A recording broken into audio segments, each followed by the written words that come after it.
Today's question comes from Walter Chavez, who asks, "Hi Matt, is there a thing like a permanent Google penalty for sites?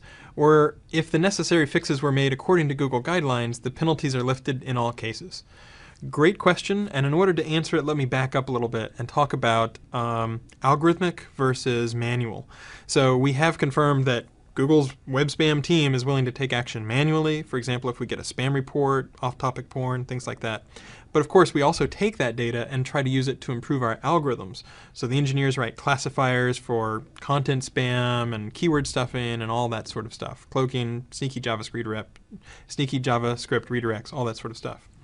So if your site is affected by an algorithm, for the most part, if you change your site, whatever the characteristics are that's flagging or triggering or causing us to think that you might have keyword stuffing or whatever, if you change your site, then after we've recrawled and reindexed the page and some period after that when we reprocess that in our algorithms, for the most part your site should be able to pop back up or increase in its rankings.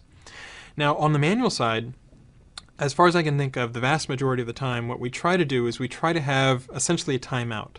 So, if it's hidden text, you might have a penalty for having hidden text, and then after, say, 30 days, that would expire. And then if you're doing something more severe, if you're doing some cloaking or some really malicious stuff, that will last for a longer period of time, but eventually that will also expire. So we try to write things such that if you improve your site, if it's affected by an algorithm, or even if you've done something within your site, eventually that would normally time out.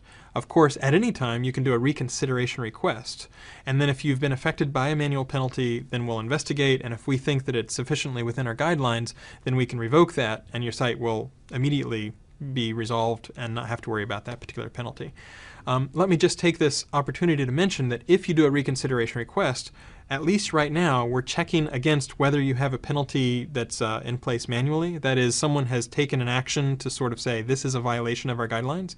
And so we check against that list. But if something is only affected by our algorithms and not by any sort of manual action that flagged something that violated our guidelines, then normally that would not, you wouldn't be able to apply against the algorithm. The algorithm would just continue to run.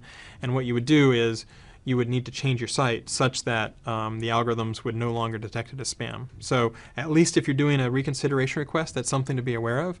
The way that things are set up right now is it's testing against the manual actions that we've taken.